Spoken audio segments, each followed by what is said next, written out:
hospital with heart failure, and they would not let one single family member in, and she died just as she feared, all alone.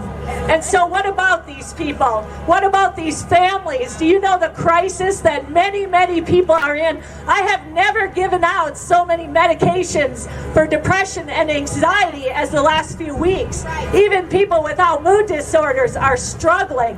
They are family members to people who are suffering.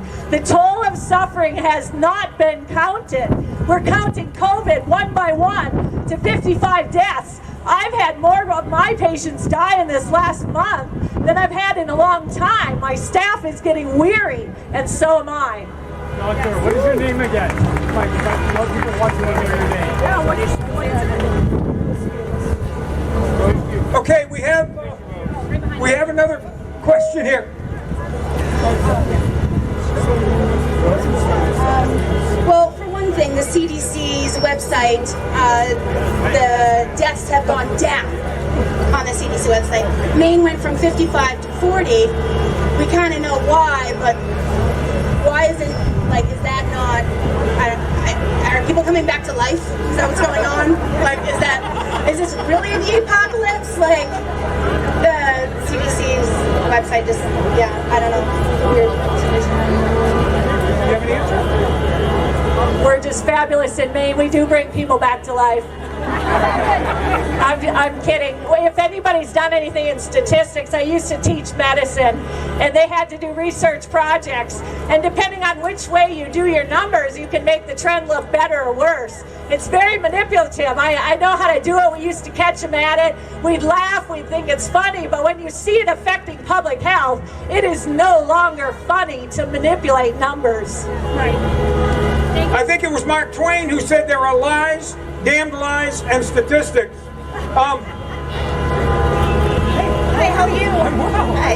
Hi, I'm proud to say that I served 8 years here in the legislature at the time, and I was proud to do it. But I can tell you right now, I have never been more frightened for our country. Never.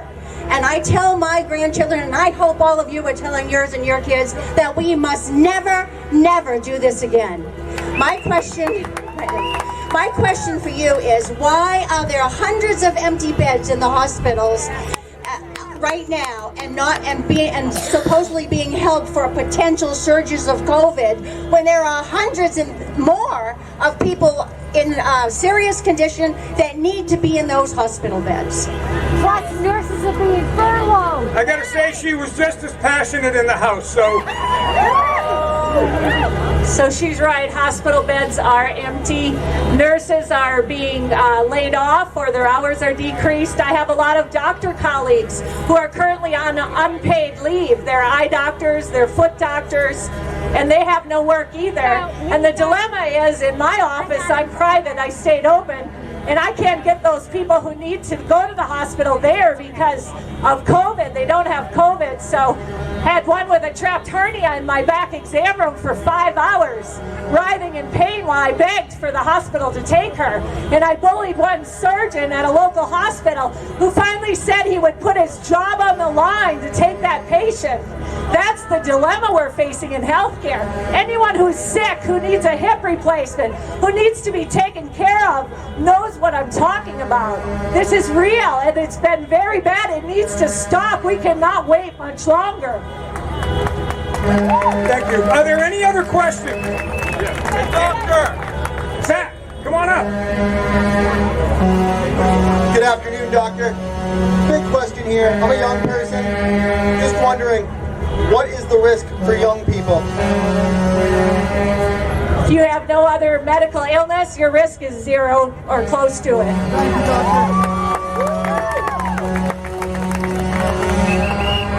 Back in January, late January into February, my immediate family got quite a bit of sickness that appeared to have all the symptoms of this COVID. We all obviously recovered and are fine and healthy, and the next went into my extended family. My question is how many of us are likely to have already made our way through this sickness and are immune now? And we're not doing any testing on the general public, and if you're not in that critical zone, how many people have likely already had it?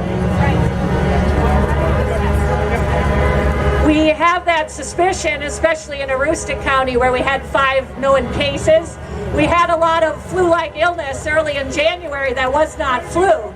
And so I don't know. I do know that my medical supply company for many weeks now has had available a finger stick office antibody test that you get the result in 10 minutes, costs $15, but they cannot release it because they are awaiting CLIA waiver, which is a license to make it available in the office. So we're just waiting on the politicians, or I could test all of you right now within 10 minutes each one for $15. And so it's a joke to say we need more testing. Testing's available. They need to release the private sector to do their job. Okay, are there any other questions for the doctor? We need to... Hey, how are you? I'm next. How you doing? Right. Good. I am a mom with asthma, and I have 17-year-old twins. One has type 1 diabetes and celiac disease, and the other one has asthma. I feel like a total fool. I haven't let them out of the house. I mean, unless they're by themselves. I've been so scared. I've been washing clothes, sterilizing, sanitizing, everything. What? They're healthy. Our type 1 celiac is very healthy. What do we do when people are saying to us, if you let her out, you're killing her? I can't handle it. I have a faith in God, but I feel like my neighbors are gonna go at us because they're like, if you do, you're gonna kill your daughter, or you're gonna kill a family loved one. How do you respond to that? I'm seeing the science part of it, but the mom part of it, I love, like, do I keep her in? Do I let her go out? What will I do? Obviously, you probably need to take a little more care than the student who talked to me, but I would say that the risk is still low. I'm sure it's less than 50%, so if you look at statistics, the chances are still in your favor. Even if you look at the death rate, if it's 5%, that means 95% chance of recovering, even if you're a high-risk person who catches it. But I'll say the power of public pressure is very strong. I felt nervous walking in a gas station in Bangor without a mask today. You know, I didn't make eye contact lest somebody talked to me. And so I hear her, she feels worried about if people will accuse her of being a bad mom. But you know what? The rest of us, the majority, have been silent, and CNN and everyone else has interviewed the minority. It's time to speak up because the majority is with you. Excellent. How you doing, Marty? Hello, can I just ask You can, real quick. Okay, I want to support you. I think what you're saying is great. I need to know your name, real simple. I said my name earlier. I'm probably a little scared to say my name, but I am Dr. Rose Fuchs. My mom is in the nursing home.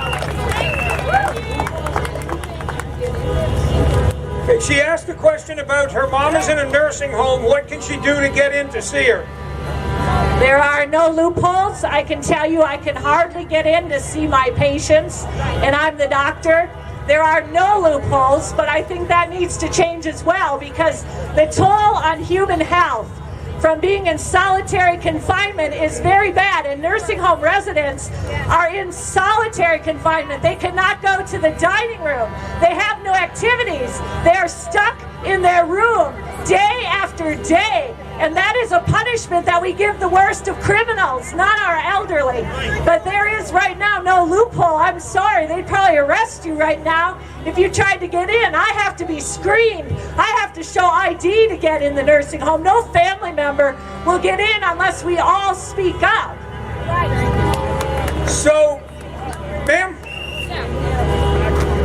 Okay, we can take one more question. Then we have a gentleman here speaking, and okay, it's got to be quick. And me. I have a quick question. I've noticed over the past few weeks we've gone from stay at home to stay inside. And I think that's a very clear distinction. I've got 130 acres. I'm not sure why I'm staying inside, number one. Number two, yesterday the CDC was talking about, Dr. Shaw's update, he was talking about being outside and activity. So I own a gym.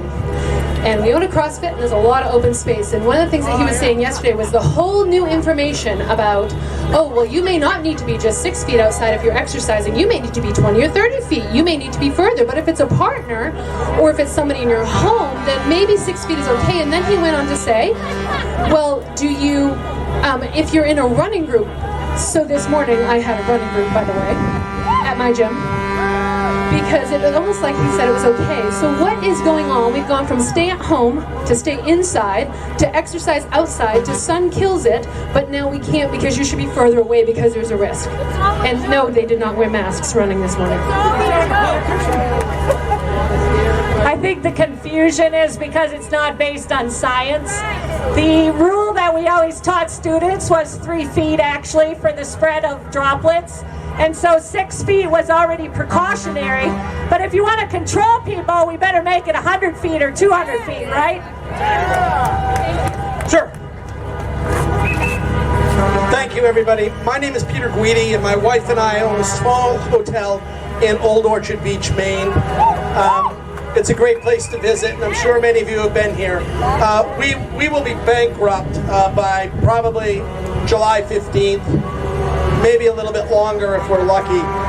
Because of the governor's orders, the entire tourist season is about to collapse. And I know that for a lot of folks on the other side of the aisle support the governor, they spend a lot of time worrying about the poor and the underprivileged and the destitute, and they want to provide social services. And we've spent a lot of time in the state making sure that our social network is strong. But what's going to happen if business collapses and there's no tax revenue?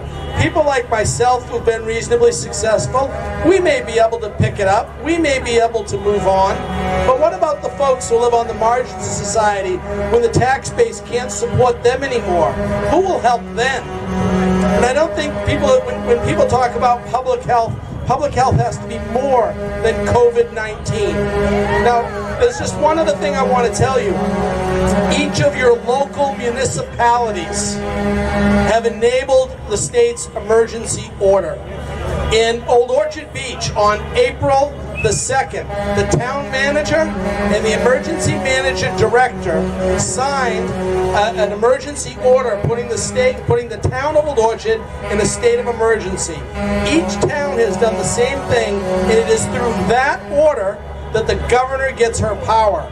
The towns can overturn the state of emergency, they can end it, and when they end it, the state no longer has a means of enforcement. What are they going to call the National Guard or the state police down to Old Orchard to shut down all the businesses? I don't think that's going to happen. So you can attack this problem at your local level. It is your town manager in cooperation with the emergency management director who has created the emergency order under which our businesses are being closed right now. And so with that, I wish you all well. I hope we don't head into economic disaster, but it sure feels like it's a train coming at us and we're tied right down to the tracks. Are people walking on the beach? People walking on the beach. So the town of Old Orchard does have the beach open for walking. However, and you'll love this, they passed a new emergency order yesterday, or maybe the day before it came out. Starting on May 11th through June 1st, you won't be able to sit on the beach. You can walk on the beach, but you can't sit on the beach. I wonder, can you kneel on the beach? Can you lean on the beach? Can you duck walk on the beach? Can you get a blanket on the beach? Can you sit on the sidewalk? Who knows? It's time for these folks to have a sit-in. So, thank you. We used to do that, remember? I do remember that. He's suggesting a sit-in at the beach. Listen, what we are talking about are basic First Amendment rights. And just basic rights. And I think the point was made. You don't have to ask for your rights. They're already there. You don't have to beg. Freedom is the ability to rebel. So I would suggest, we've got a couple of more speakers and then we're going to end in prayer. I would suggest to you that you contact your legislator, you contact your representative, you contact your senator, you contact your county commissioners, You contact your selectman. You contact your code enforcement officer. Go to meetings. Make a point. Make an issue. Don't simply walk away, have your rights taken away. These basic rights are the cornerstones of our liberty. Without them, we have nothing. And I refuse to relinquish my rights as a citizen of this country. Is this good? Can you guys hear me? We can hear you. Awesome. My name's Cheryl Austin. I live in Wells, Maine. I own 3 rental houses. They rent by the week in the summertime, Saturday to Saturday. I depend on this money. Our season gets shorter and shorter every year. If I get a full 8-week season, that's really good. And I depend on this money to get me around until the next summer. I cannot afford, I'll lose everything if these houses do not open. One of my renters sent a letter to Democrat Dan Hobbs, District 7. And his reply was a form letter, and they did not ask for anything about a refund. He sent them a link to go to if they were having problems with the property owner. I mean, talk about kicking us when we're down. I think that's a good point. That's how we are being treated by those we have elected to represent. So stay on them, push them, pressure them, force them to give you answers. A form letter is not acceptable. Call them. If they don't answer the phone, go stand on their doorstep without a mask. But make a point. No. Oh, we got 2 more speakers, man. That's it. We gotta be out of here. What about me? My wife and I run a small farm in West Winterport. And I've been fighting the Democrats since 1969. I was out in the field of Vietnam, and there was some talk about demonstrations back in the world. And that just brought my morale down, and I was so disgusted that guys were fighting and dying there. And when I came back and I got my feet on the ground, I realized that it was the Democrats that were opposed to the war. It was Johnson that got us in, the Democrats. Anyways, fast forward, being somewhat involved in politics down in Brooklyn, I saw that the rank and file Republicans lack leadership in the Republican Party, and we lack that in Maine. We have the enemy, which are the Democrats, and we know it. We know that the Democrats have given their power to Mills, but we don't have the Republicans to fight it. We had the Congress in Maine up until 18, and they forfeited their responsibility, and that's why they lost it.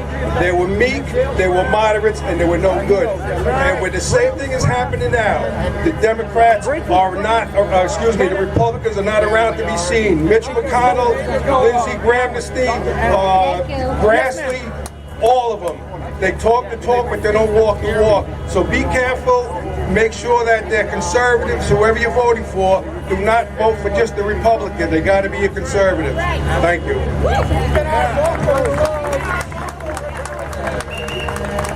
Okay, we've got time for 2 more speakers, short ones. You're on. And where's Big Bird?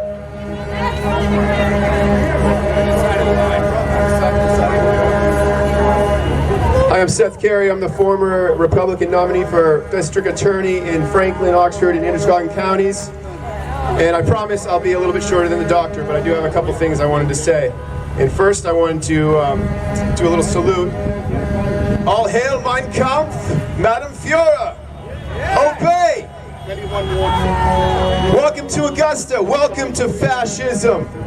Hello, legislature. Are you home? Are you going to rescue us from this dictator?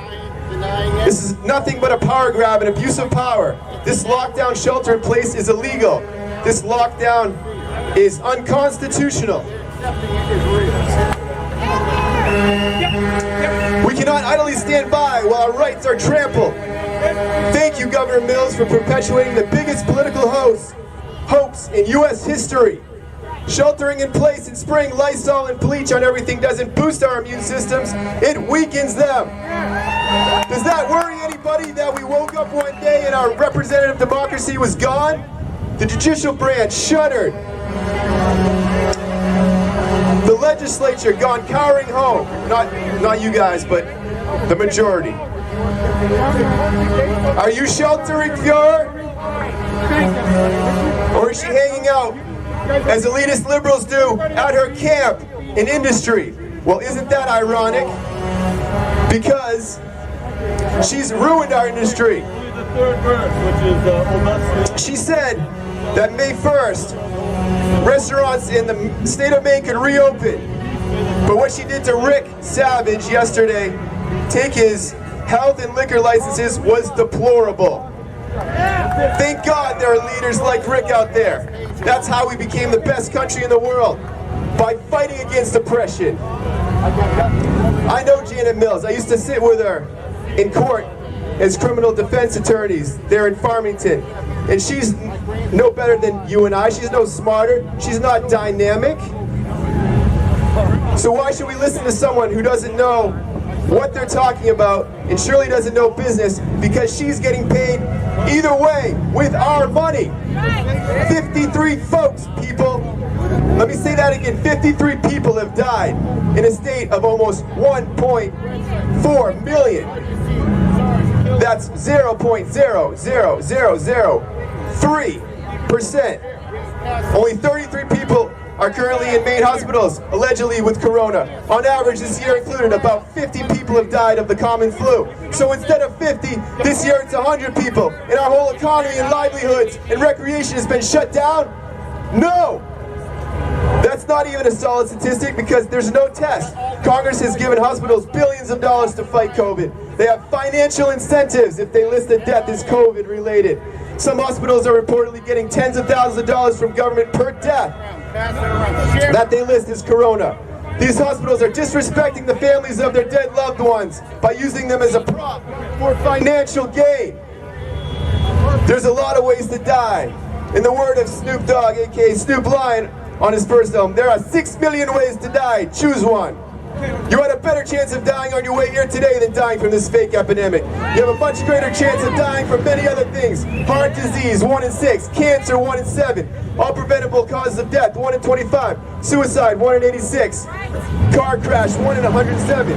Fire, 1 in 1,400. The Clintons, 1 in 100. Just kidding, I wanted to make sure you're still paying attention. Cataclysmic storm, 1 in 54,000. Struck by lightning, 1 in 180,000. Moose, there have been more people that have died from moose in the last 5 years than COVID in Maine. Joe Exotic's tigers, 1 in 10. Carol Appic basket. To put in perspective, you barely have a better chance of dying of COVID than a shark or getting struck by lightning. All right, they're pulling me off. I should say I will not comply, but I will comply, and I'm going to skip to the end because I thought we had. Well, do we have work to get to today? No, we don't have work to get to. Do we have the beach to go to? We don't have the beach. So I guess there's better things to do, but they're going to cut my mic off. So, in conclusion, we do have, my family, a right. We do still have our freedom. I know it's controversial, but we do have the right to contact our legislators. We live in a democracy still, somewhat, and all politics and all everything that's happened has started small. Never doubt that a small group of thoughtful, committed citizens can change the world. Indeed, it's the only thing that ever has. So freedom, fight the power, give liberty, or give me death. I love you, fam. Contact your legislators. It's all politics starts local. Thank you. Okay, Birdman, one more speaker, and that's it. What about me? My name is Matthew Collette, and I'm a homeless, jobless citizen of this state.